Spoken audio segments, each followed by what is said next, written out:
Now students we will talk about the identical cells. अब हम identical sales के लिए डिस्कशन करते हैं। आइडेंटिकल सेल्स का मतलब ये है कि सभी सेल्स के ईएमएफ हमने सेम लेने हैं, हर एक का इंटरनल, क्योंकि एक जैसे हैं तो उनका इंटरनल रेजिस्टेंस भी क्या होगा, सेम होगा, तो इसलिए हमने आर के इक्वल ले लिया।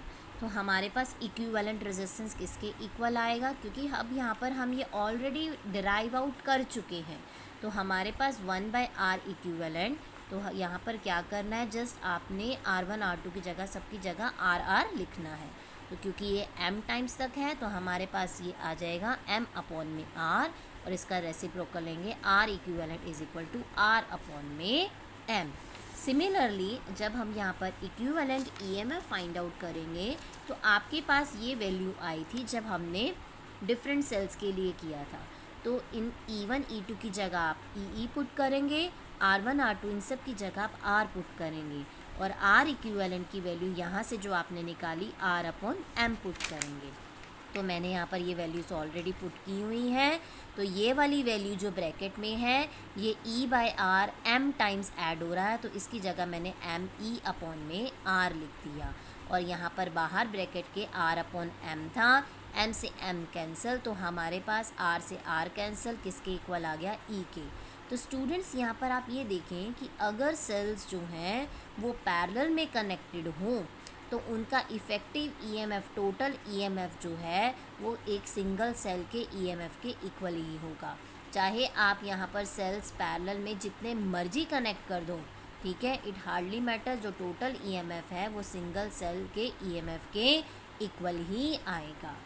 तो यहाँ पर मैंने एक डायग्राम ड्रॉ किया है। इस डायग्राम में मैंने एक एक्सटर्नल रेजिस्टर लिया है, ठीक है। यहाँ पर ये सर्किट हमारा पैरेलल कॉम्बिनेशन का, एक जैसे सेल्स हैं, सेम सेल्स हैं आइडेंटिकल, जहाँ पर मैंने एक्सटर्नल रेजिस्टर लगा दिया।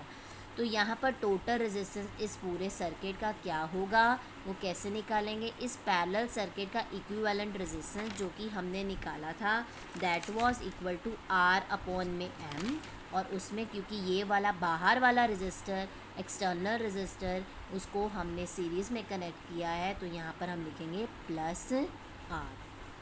करंट निकालने के लिए बेटा आप क्या करेंगे, यहाँ पर you will write total EMF. Total EMF अभी मैंने बताया कि पैरेलल में जब हम कनेक्ट करते हैं तो टोटल ईएमएफ जो है वो हर एक सेल का जो भी ई है, ठीक है, वो ई के इक्वल आएगा, that is equal to E, और टोटल रेजिस्टेंस हमने यहाँ पर निकाला that is equal to R by M plus capital R।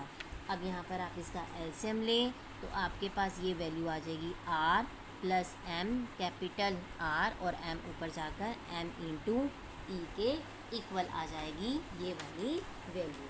तो आपके पास I जो है वो हमारे पास ये रिज़ल्ट आ रहा है।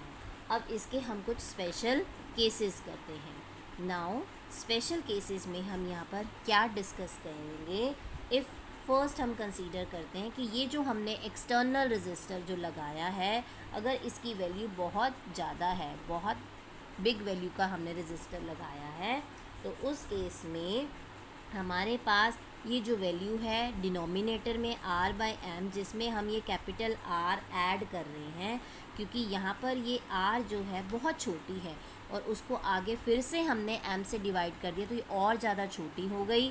तो इसका मतलब इस पूरी रेशो जो है इसको हम ऐड करें या ना करें, इट हार्डली मैटर्स, इसका मतलब इसको हम निगलेक्ट कर सकते हैं। तो I can write simply capital R। तो अगर इस कैपिटल R यहाँ पर मैं इसको पुट करती हूँ इस वाली इक्वेशन में, तो मेरे पास यहाँ पर ये जो वैल्यू है वो किसके इक्वल आ जाएगी, that will be simply equal to I is equal to E upon में R, that is E upon में R। That means current due to a single cell, क्योंकि अगर सिंगल सेल की बात करें, सिंगल सेल का ईएमएफ E है और बाहर एक्सटर्नल रेजिस्टर R लगाया हुआ है, तो वो सेल हमें कितना करंट दे रहा है, कैसे निकालोगे, ओम्स लॉ के अकॉर्डिंग उस सेल का ईएमएफ क्या है और रेजिस्टेंस क्या है, E अपॉन में R। इट मीन्स अगर एक्सटर्नल रेजिस्टर जो है वो ज़्यादा होता है तो उस केस में जो करंट विड्रॉ करेंगे पैरेलल कॉम्बिनेशन का वो सेम ही होगा जो कि हमें एक सिंगल सेल जो है वो दे रहा है।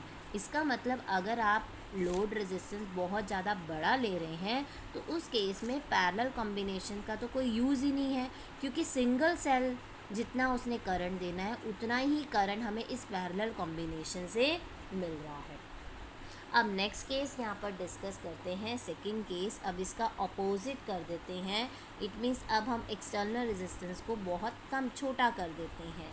तो इस केस में क्या होगा, ये R/M जो रेशो है, अब इस केस में कैपिटल R बहुत छोटा है तो इसलिए अब इसको निगलेक्ट करेंगे and we will take small R/M।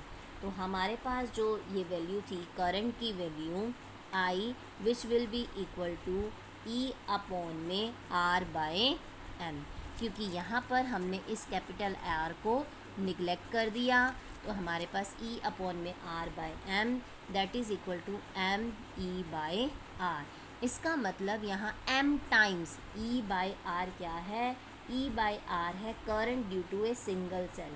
तो इस केस में अगर बाहर रजिस्टर जो है वो हमने क्या किया है, बाहर वाला रजिस्टर जो है वो हमने बहुत छोटा लिया है, ठीक है, लोड बहुत कम है, तो इस टाइम पर जो हमें करंट मिलेगा वो M टाइम्स मिलेगा, that is the current due to a single cell.